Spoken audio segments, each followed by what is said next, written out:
ikot, ang mga ito ay maligtas, kaya sa'yo tumutulog. Ika'y aking Panginoon, ang wika ko sa aking Diyos. Kabutihang tinanggap ko ay ikaw ang nagkaloob. Mga sa lahat ko kailangan, ang biyayang kaloob mo ay kahapon. Ang karunungan ay laganap sa lahat ng diwang matalino, matalas at dalisay. At ang karunungan ay mas maliksi kaysa damdamin. At dahil sa kanyang kadalisayan, siya'y laganap sa lahat ng bagay. Siya'y The Lord shall make a way for us. ayan. Yun ang team song natin mamaya, hindi na tayo magkakapulis yun. Amen. Pero, meron din tayong mga keyword. Nakita nyo naman siguro, sinulat ko na lang dyan. May mga keyword.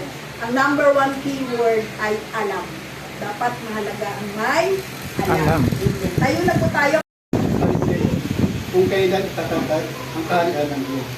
Sumagot siya, ang pagsisimula ng paghahari ng Diyos ay walang makikitang palatandaan at wala rin natasama roon o pinig.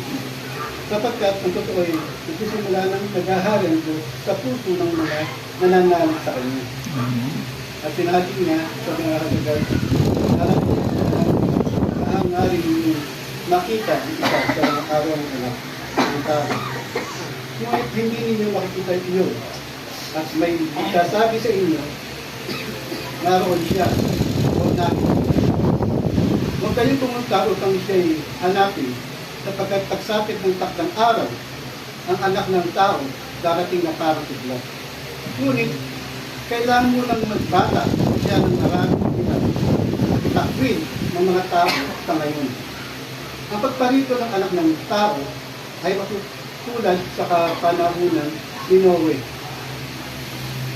Noon ang tao ay at nagsisilunong ng mag-asawa hanggang sa aking sumakay si Noe sa dakong isumating ang baha at namatay silang lahat.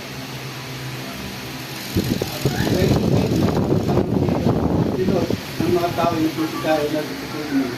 Namimili ng bibili na natatanim at nagtatayo ng bahay. Ngunit ng araw ng umalis si Lot sa Sudan at sa Duma, ng asupre at natuto silang lahat. Gayon din sa dating ng anak ng tao.